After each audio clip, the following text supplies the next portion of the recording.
everybody. Hello, sir. Oh, thank you, ma'am.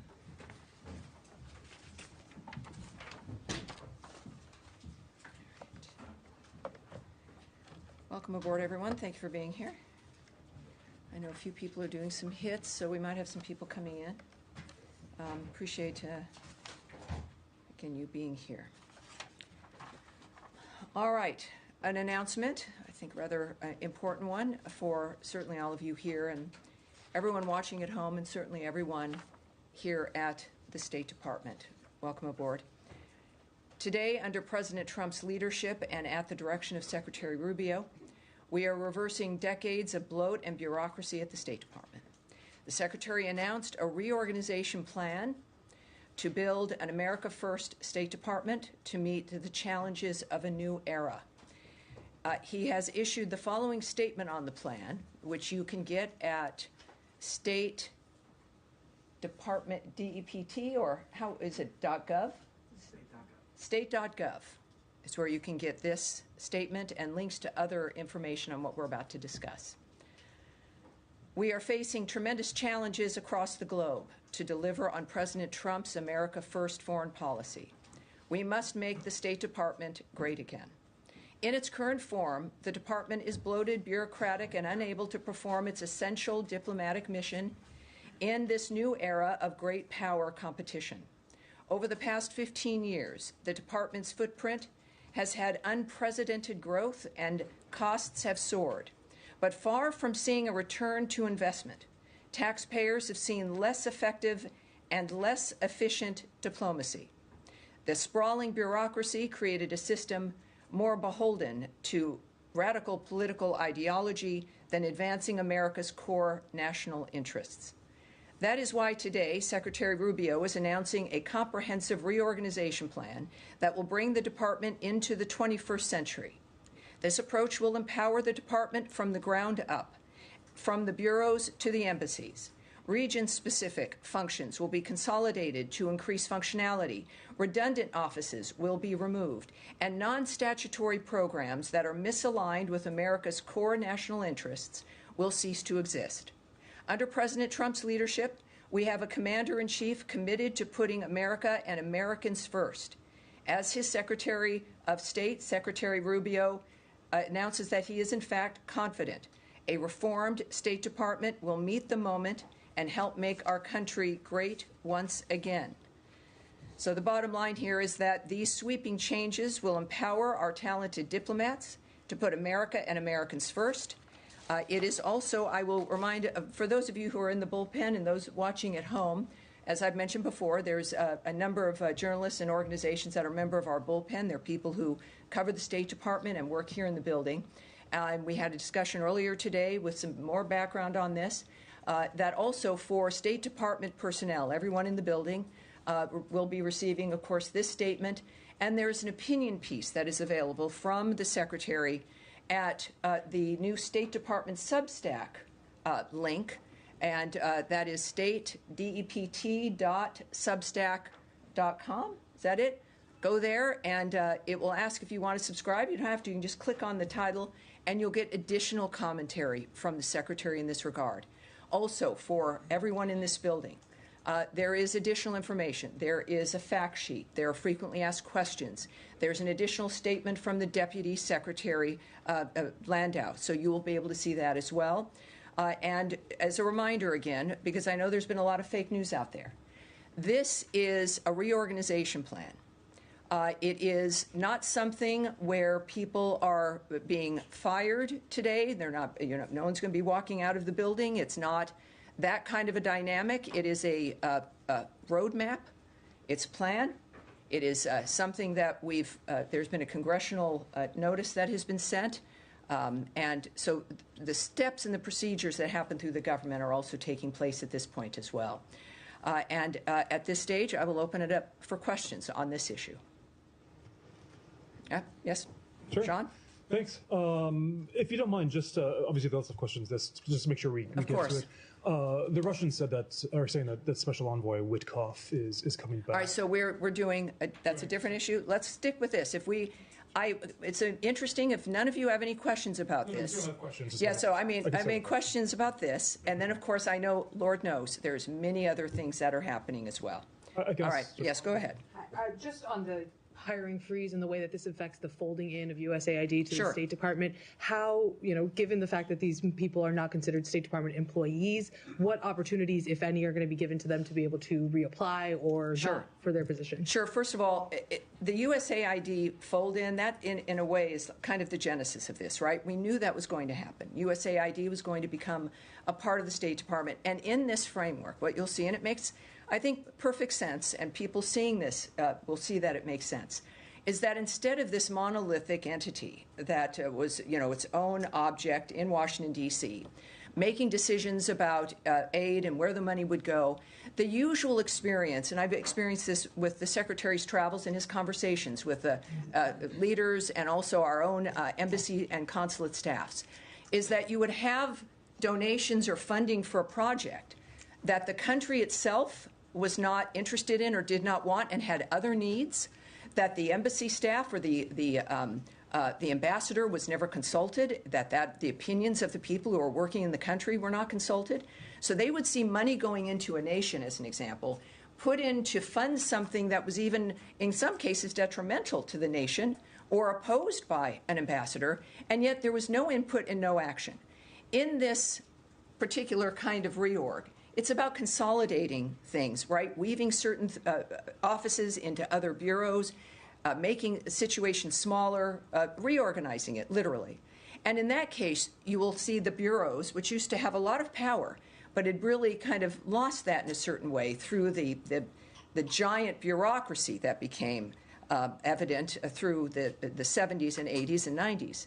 And that you would have a dynamic now where the intention is, and described in this plan, to have each regional bureau have the element of the U.S. aid that is relevant to that bureau so that they would be working together, and it would be a coalition, if you will, of ideas and minds and efforts to then also bring in and have the embassies, the ambassadors, and the governments we're working with having a say in making sure that the money that's donated is relevant to that nation, is relevant to the region. And that's where U.S. aid essentially is going, is into positions where, as I've mentioned to you, as we were doing our review of U.S. aid, is don't mistake a change for being something for indicating something is gone or missing. That it was never about us abandoning our commitment to work with the nation on, that we work with the embassies on, and people on the ground with an interest who are stakeholders will have a say in that. I think that that's certainly a much more functional way to move foreign aid through. But on the employees themselves, that were already sort of in limbo in terms of how their jobs were going to change when the department was going to be taking over USAID, are those employees going to have the opportunities to apply for other positions? How many people? Well, some will. So again, this is a proposal. This obviously could change. But as you have offices that are cut, or even some bureaus that were set up for a specific situation that end up being cut entirely, that you will have people who then, Foreign Service officers, the career workers, et cetera, being able to apply for something else. So these are, it's a dynamic where you've got a certain number of open seats that exist, and then people who, of course, will then be out of the seat where they were if, in fact, their office is cut or even folded in to another bureau. So these are, again, this is, again, a roadmap, and it's a dynamic, whereas we've said in the past certain dynamics where people, and this is new for me as somebody who's never worked for government, very much in a way like the military, where you can be working for the State Department, working in a specific, let's say, embassy overseas, and then that job ends, and then you come home and you get slotted into a new job. That, I think, for the American people, maybe for large corporations, that makes sense. But that's how it works here, when, of course, that's possible. So that is possible, and we will clearly watch that as it plays out. Oh, yes, sir. Thank you very much, Tammy. You said things will look different, and thank you for that response. But I think a lot of people around the world will be wondering what it is, especially perhaps in the Middle East, Africa, what it will actually mean for them on the ground. How will these changes take effect? Will we see offices over there that are being closed, consulates and so on? Can you talk a little bit about what people around the world can actually expect? Well, I can't speak to, it's a very separate issue, right? This is an organizational roadmap for this department here, right, in Washington, D.C. The arguments about what will occur in other countries, you're talking about embassies and consulates, that's not addressed here. It's not a factor that this reorg doesn't affect them, except, as I've mentioned, is more involvement, right? More direct, person-to-person framework as opposed to bureaucracy to bureaucracy. No more calling up USAID and going through, 17 messages and trying to get an answer back about what's happening with a certain grant or what's happening with a certain plan. That this is really, in a way that I think I've heard many people here note, including the Secretary and the Deputy Secretary, of returning the State Department to its traditional base, to the nature of human diplomacy, of getting things done, and my goodness, especially in the 21st century, that move so rapidly, faster than any other time in history. And this is what the State Department used to be able to do. It has grown, as the Secretary's statements indicated, quite bloated, unable to move, stuck in really just a bloated inability bureaucratically to make decisions or to get things done. And if decisions are made, the levels that have to be gone through extend the amount of time to where you can get a decision made. So I would say for embassies and consulates and the world itself, as they're already seeing when it comes to the way that President Trump operates, the way that Secretary Rubio operates, it's about faster results with, I think, a more nimble effort. All right. Yes, Humaira. Thank you, Tammy. So in the reorg, we see that the Undersecretary for Civilian Security, Democracy, Human Rights, as known as J inside the State Department, seems to have been eliminated, and some of the bureaus under that is being brought under different undersecretaries. But for example, Office of Global Criminal Justice, which works on monitoring atrocities overseas, which cooperates with different governments on war crimes, accountability, seems to be completely eliminated. So I'm wondering, this undersecretariat was a place where U.S. basically did democracy and rights promotion. Does the new State Department under President Trump no longer sees that as a mission? Is that no longer a priority? Sure. Yeah. I mean, it's a legitimate question. Again, we've grown used to seeing something, and then that would indicate that's where that lives, and if that's gone, the effort is gone. During the USAID argument, I've made that argument. Just because the USAID building was going to be something else doesn't mean, or that the certain aid was cut that was not aligned with our vision or President Trump's vision, doesn't mean that our commitment to foreign aid ended. So you're right. There are going to be certain offices and certain bureaus that are going to be gone or folded into other bureaus. I would say this is one of the most important aspects of this for everyone in the building and everyone watching at home. Because you might have had a specific bureau that dealt with a discrete issue, doesn't mean because it's now folded into another larger bureau, doesn't mean that it's gone or we don't care. It means that, in fact, certain issues deserve to be considered part, not like some specialized, separate, segregated interest. Why shouldn't that interest be in every bureau, right?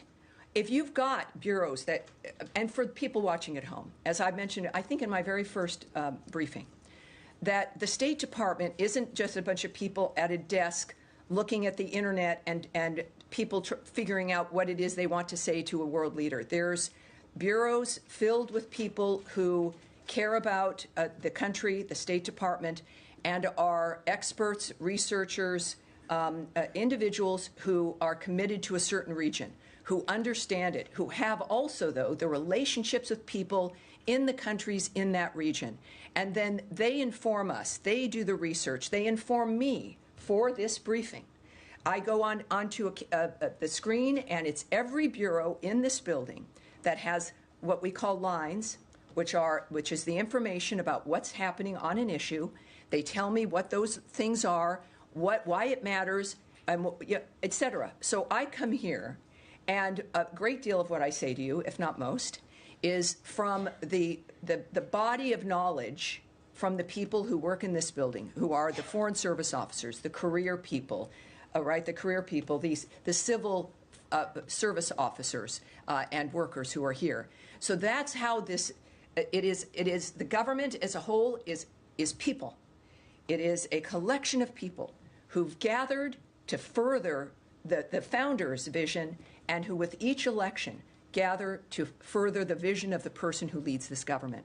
So when we think about the nature of USAID or those other bureaus you mentioned, if a bureau is gone, that is certainly all these issues are important. It means that we're looking at certainly blending in with the regional bureaus, taking certain issues away from being specialty issues, and making sure that they're in the frameworks of the bureaus so that they can be weaved in and dealt with as a whole within all the work. Yes, of course.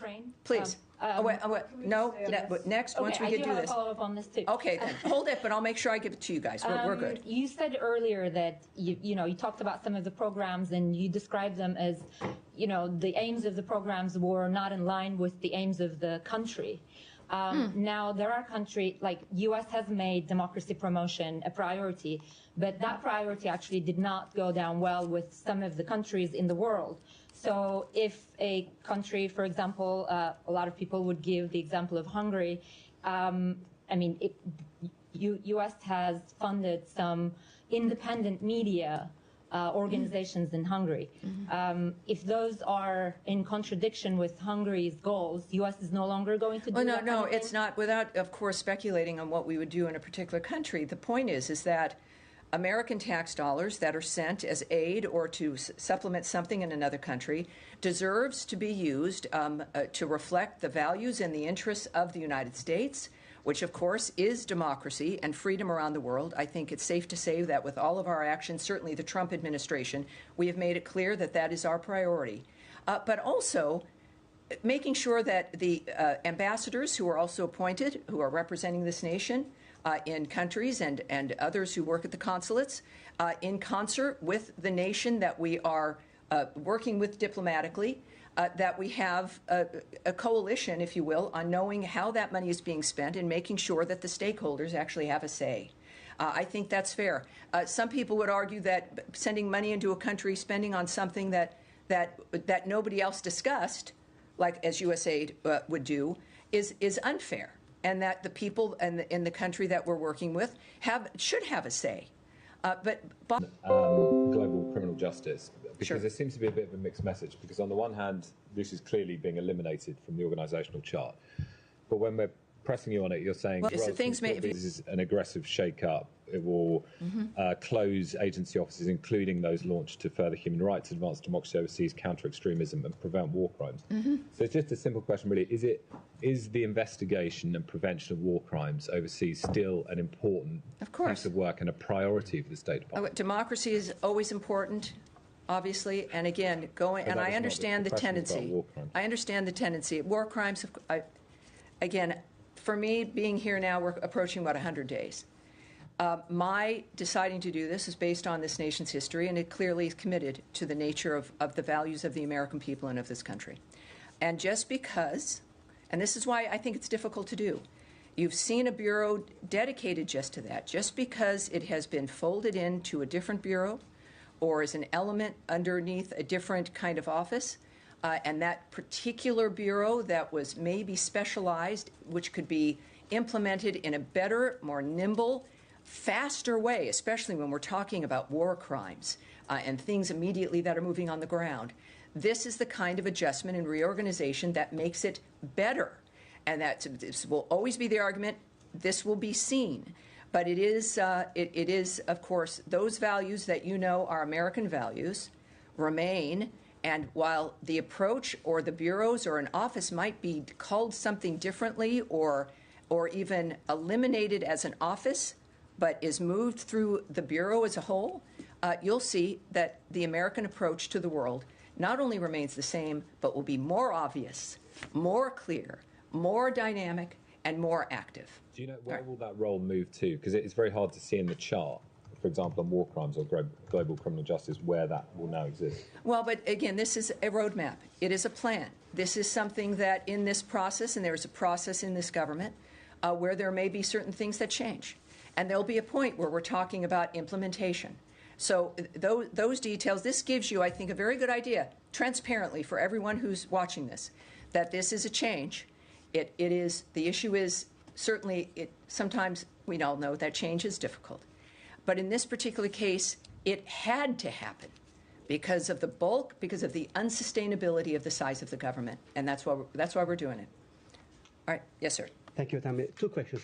I know this came up on different settings. Just want to make sure, just to get you on the record, that this will not impact whatsoever when it comes to the department's reports on different issues like human rights, which appears to be delayed. Well, no, I'm not going to speculate on whatsoever impact on is issued, when it's issued, the content of the report, the nature of how our discussing human rights is done. I will not. All of that would require speculation here. Beyond, I think, the reorganization report. And my second question, I know that I can say a spokesperson's role will be promoted. Congratulations on that. But I want to understand, with the GEC, closure of GEC recently. GEC, yes. Engagement Center. Yes, no, that's a very good question, yeah. And also, eliminating some of the fundings, like, grants to Moldova to fight against Russian disinformation. Is the issue of Russian disinformation or Chinese disinformation, is this something that you are concerned about, or are you out of business of combating it? Well, it's obvious that everyone's concerned about interference in elections. None of us want that, but of course the specifics of how a reorganizational roadmap is not going to, I'm not going to be able to answer the question about how that would be affected, of course. And your other question was? Chinese and Russian disinformation. No, there was a different one. And your office will be promoted. Well, it's moved. Yeah, and this is, I think, again, a bit in the weeds for the people at home. I mean, there's an organizational chart. My office is now answerable to the secretary, which, of course, all of you probably already presume that, if that's true. But now, technically, it sits within that umbrella. So nothing has really changed in that regard, except it's a little bit more specific and obvious when it comes to the nature of my work. Can we come back to later on Ukraine? Well, forgive me. I'm going to move on. I was also going to answer your first question, which GEC. The GEC. Thank you. He remembered. In fact, that's a good question because things beyond this roadmap will also happen. That bureau has been eliminated. Things will change in the State Department separate from this roadmap. That bureau, which had been ordered to be removed what they did is they changed its name and moved people around. And so that, of course, by eliminating that bureau at $50 million a year, perfect example, that worked to censor the American public. That is not certainly the vision of the Trump administration or the American people who put him in office. So, yes, that bureau is gone. It is really gone this time, and the American people are better off for it. Can I just ask one quick question? Yes, of course you can. On this process. Yes. There's an internal State Department memo that was put out about this that said that the undersecretaries are going to be submitting a path to reduce domestic staff by 15%. Can you just help us understand how the leadership in charge of this reorg came up with the 15% number, and if there's any wiggle room there, or if well, I said this is an internal document. I'm not going to speak on something that you may or may. I'm not going to presume you didn't see something, so forgive me. But I'm not going to speak on the specifics of something like that. But the undersecretaries do have a role here. Because this is, again, not from on high things being swept away with one of those large yard brooms. This is a very specific dynamic brought to the undersecretaries who have daily operational experience. I see you. Keep your hand down, please. I'm sorry. It's a little distracting. These are undersecretaries who are working daily with the people in this building, who work in this building, who know what's being produced, who know what has to happen, and they are best suited to make a determination when it comes to this roadmap about how to apply the nature of what we want to accomplish. So the undersecretaries are directly involved, and they will, I think they'll have about 30 days to make their own plan in this framework. And then, of course, we'll see how that manifests in the meantime. And then just one quick question. Sure. Was DOJ involved at all on this plan, or was this just a State Department proposal? This, I think, is a very good example of the importance. We know the American people love the result of DOGE. I think there were some questions, perhaps, about how it was applied. But what we do know is that the DOGE approach, the goal of that entity and of that committee, is something the president appreciated and still does, as do the American people very much. But when I believe the president said a few weeks ago that ultimately this was going to be an approach that the secretaries were going to begin to apply.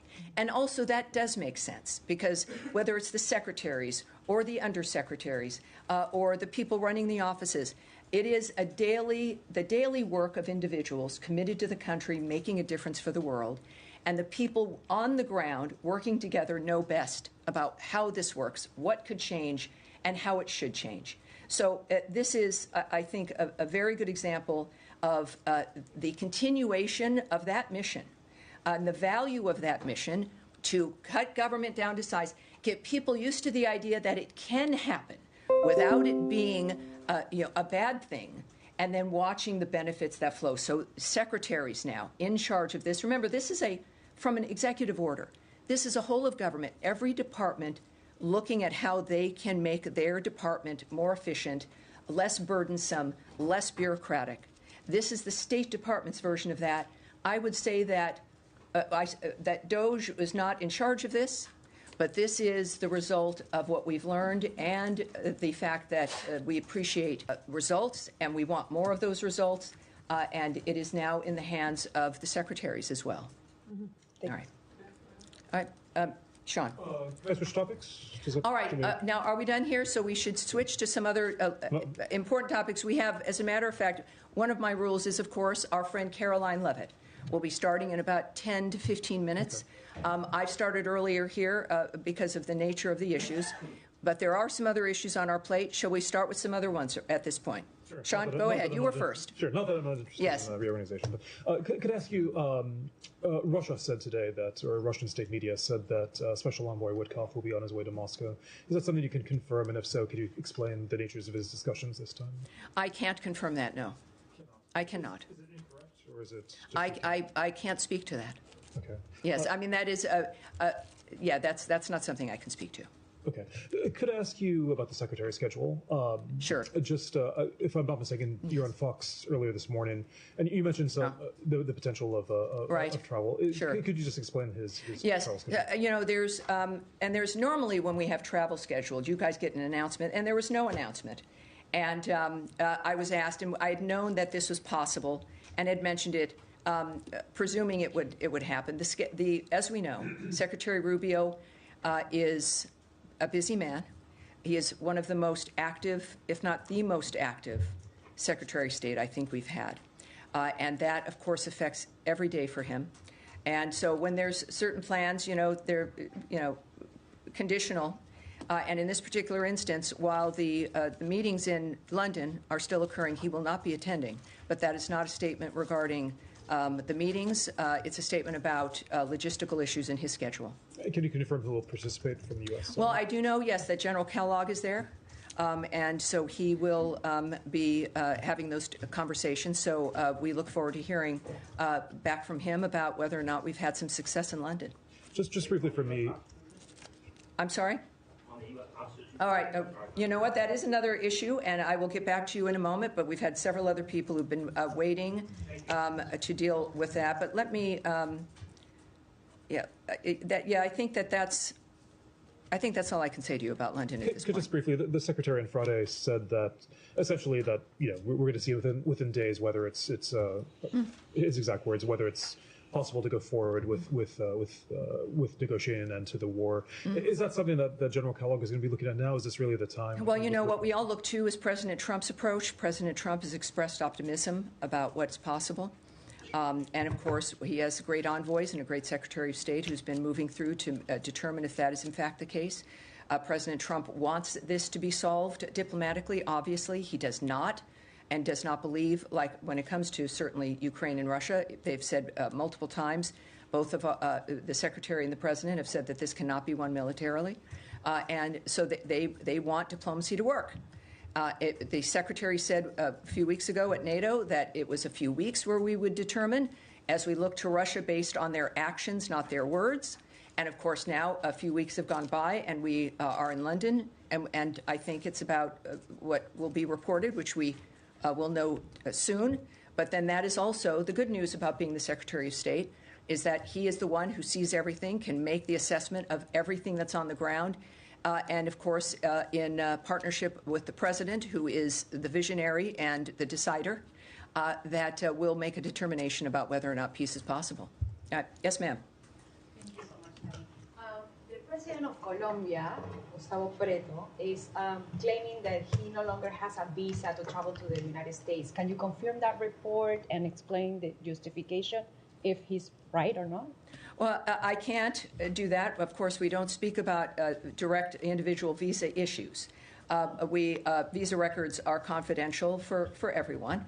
But we are aware of the reports. We're aware of what he said. What I can say is that our two countries have had opportunities to create a brighter future for our citizens through efforts aimed at targeting violent drug cartels that are now poisoning our citizens and destabilizing our region, creating economic opportunities that advance prosperity, and ending the regional crisis of illegal immigration. So that's what I know about our two countries. His comments are not something that I'll remark on. Can that? All right. Yes, sir. Yeah, thank you. I have a question about the Iranian talks. I'm sorry, about the Iranian talks. Do you have any updates about the third round with the Iranian, and how do you see the Iranian engagement with Russia and China when they are updating them and talking and meeting with them about the negotiations that they have with you? And will there be the next round direct talks with them, or it's indirect still?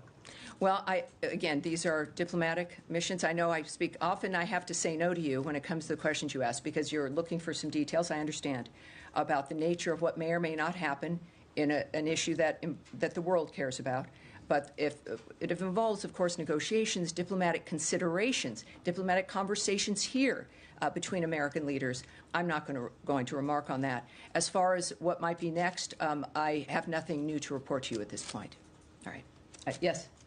The Diplomatic Security Service says it's been assisting the Virginia Homeland Security Task Force in arresting undocumented migrants and some people who are connected to transnational gangs. I wonder if you could say more about the decision to have DSS jump in there and whether you expect this collaboration to be ongoing and if there's any concern that this will detract from the original mission. Well, good question, if that's accurate. And so I need to check. We'll take that back, and I'll get back to you on that. And your question is going to be the last one because we are just a few minutes to 1 o'clock. Thank you, everyone. We will have, I do want to let you know also for Thursday, my principal deputy, Tommy Pigott, will be briefing you for the first time. So that will be fun on Thursday. It's very, very exciting time. Thank you, everyone. Appreciate it. Thank you. Have a great rest of your day. Yeah.